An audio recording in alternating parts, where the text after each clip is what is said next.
Luis Dante, after multiple trials, reaches his final test, a fight to the death against his best friend, Florian. Luis circled his friend.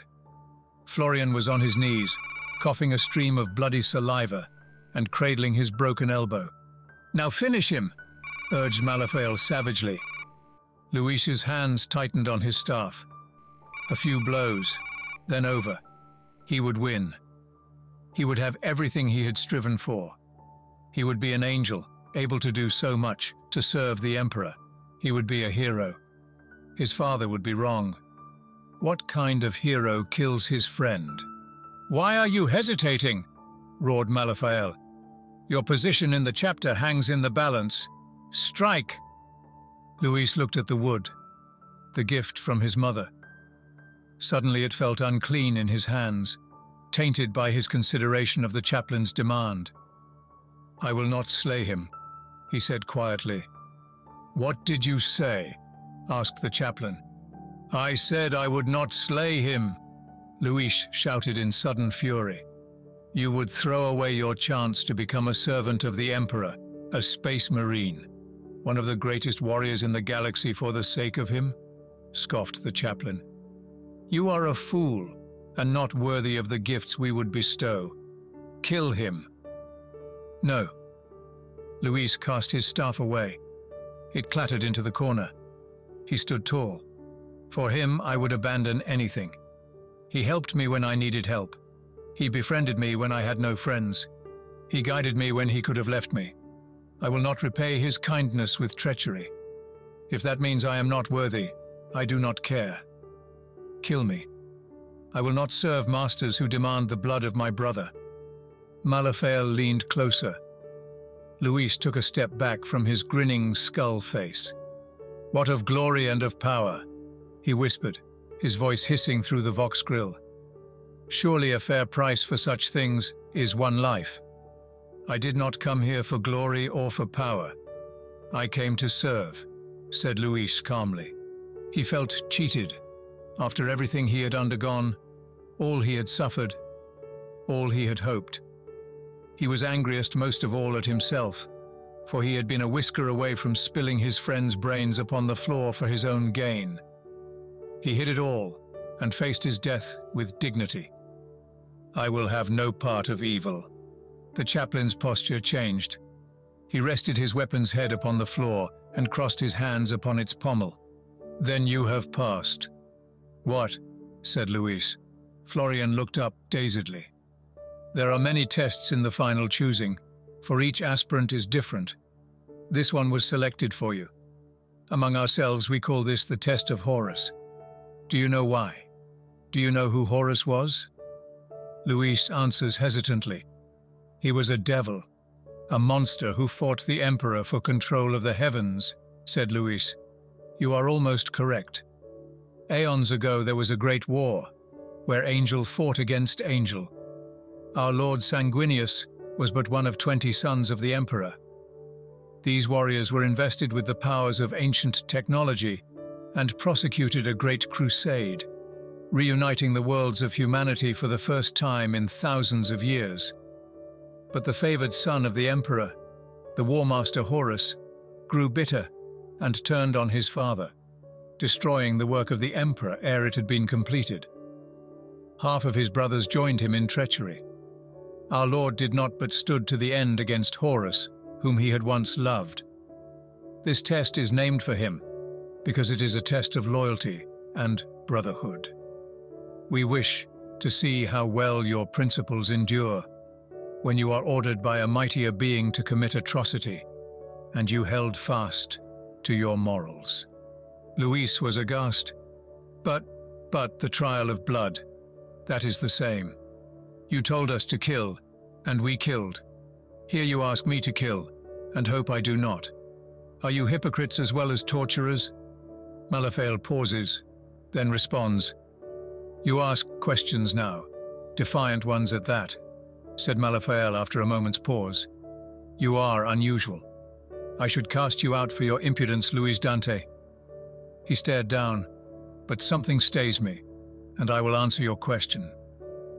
On occasion, as a brother of the Blood Angels, You will have to do things that might otherwise appall you. This test is a measure of your moral compass. Will it always point true to the ideals of our Lord? Or can it be wavered? There are lines, boy, that should never be crossed. To kill rebellious soldiers who fight because they have no choice is a regrettable evil that should tear at you if you are ever required to do it. The slaughter of the innocent, to stop the machinations of the guilty, must sometimes be undertaken. But to revel in slaughter for slaughter's sake is forbidden, and to turn upon a brother for personal glory or gain is the first step on the path to damnation.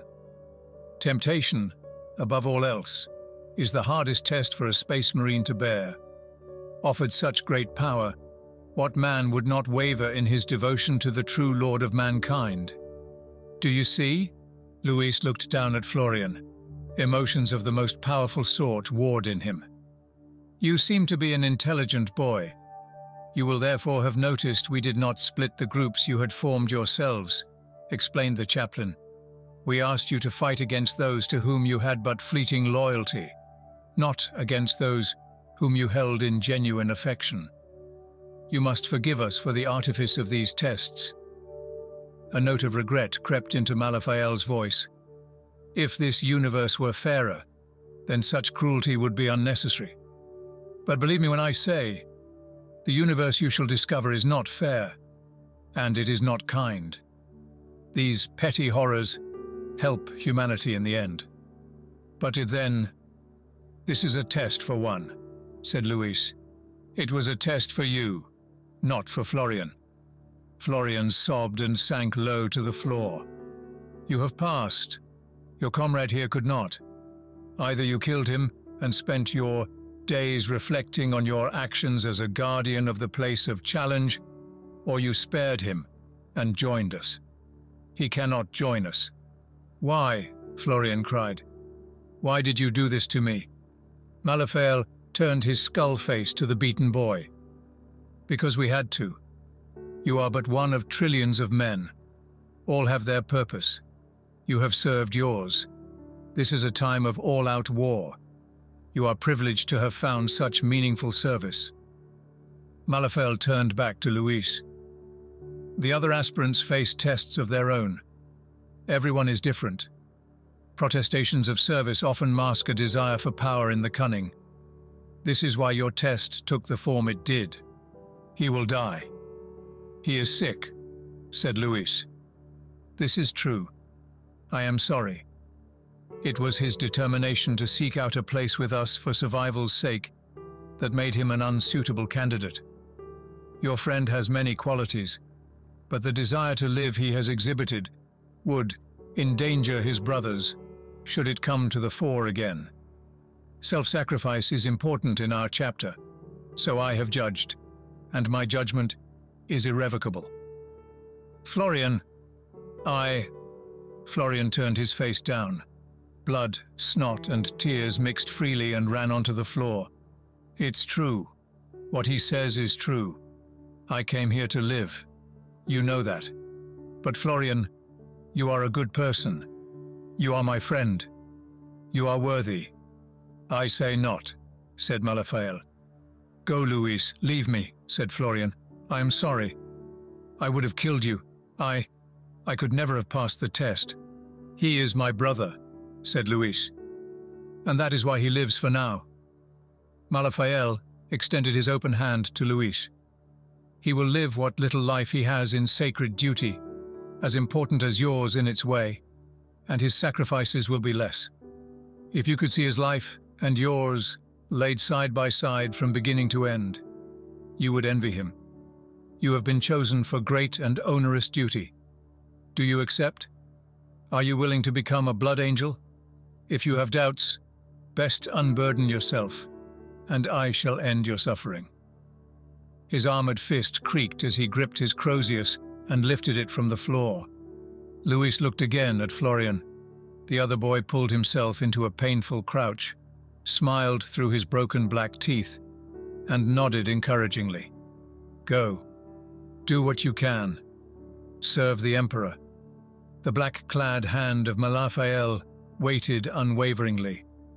The Space Marine was as still as a statue. Luis reached up and grasped the armored hand. The metal was warm as living flesh and vibrated slightly with the workings of hidden machinery. Malafael folded his fingers around Luis's hand, engulfing it completely. "I accept," said Luis. "I will become an angel and serve the Emperor."